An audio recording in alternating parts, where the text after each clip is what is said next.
Hello everybody, this is Simon with Let's Play Mega Man Tertium. The color scheme should tell it, today we're going to a monochrome foe. After Dustman's atrociously hard level, I'm glad to say that Skullman's is probably the easiest of the four second levels.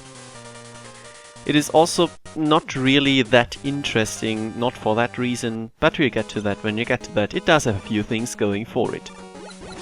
These cannons here are again at the start, probably the only thing actually resembling Skullman's original stage, because it is now indoors and the aesthetic is completely different. The best thing here is just to try and charge up all the time, so you can hit them and their ball at the same time. If you're quick here you can avoid the baton, most of the time though, if you do take the time, you can't. These guys are back, again can only be killed by a full charge shot, they will just collapse if hit by anything else. Last time we got the Dust Crusher. Dust Crusher is pretty good actually, because, well, it shoots forwards and it deals 2 lines of damage. That is actually exactly what it does, and the splitting effect, unless you're going for a setup like there, it is not that useful. But it is pretty good in this stage as it kills most things relatively easily, especially the batons. The stage is full of surprises like this one here, and I really do not like that. This entire segment here just shows how if you rush too much in this game you can get pretty much, well, fucked over. And as said, I do not really enjoy difficulty by surprise. You have to learn the level by heart, and probably the most useless thing Eddie could have given me here. And learning things and not being able to react by reflex is just not the kind of gameplay I like. But it's not too egregious, you probably won't die in this level because of surprises unless you're really rushing in segments where the spike tops are flying in, if they're called that. I will ignore this E-Tank because I'm a pro and don't need them. Actually, next level we're going to get 2 of them. Not next level, the last of the 4 levels. This is the respawn room, conspicuously empty because of that only. And the second part of the level starts off with these skull cannons, which I've always found kind of pointless, and they actually also are. They shoot far too slowly to matter in the slightest. Another surprise here. Yeah, you really have to wait them out to even try and get hit. Even without the Dust Crusher, they probably are gone too quickly. This one here reminded me again very unfavorably of Dustman's stage. Shield attacker out of nowhere is never fun in my opinion. Fortunately enough, you will probably fall down. Fun fact here, they do know that the jumps are kind of floaty, so if you're falling down there you will land inside the enemy. Very, very clever, if a little dickish. It's a carbon copy of a room before.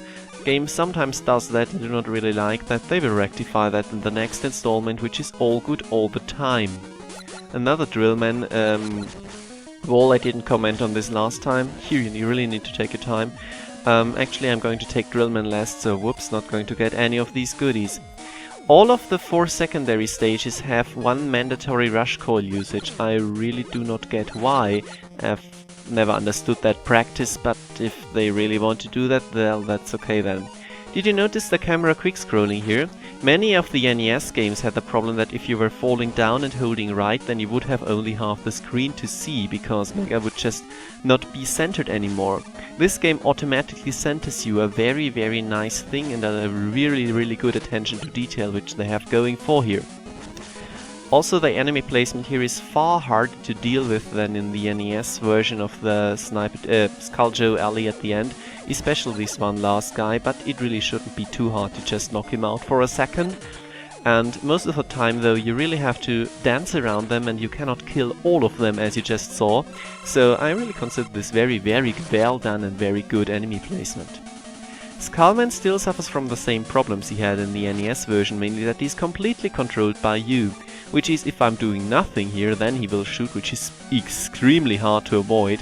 But as I'm going to cheese him now, and we will see, I will just hold down the shoot button all the time. So he will always do the same thing. Put up his shield, wait a second, run at you, jump at you, put up his shield. Leather, rinse, repeat. So you can easily get him into a loop. He still deals quite a lot of damage if he hits you, so avoid that, but it's not that big of a deal.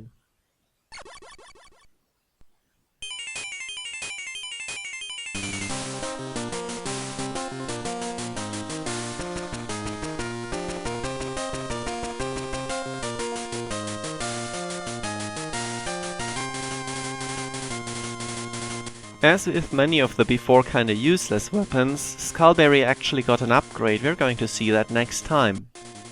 For now, this was Simon, and thank you very much for your attention.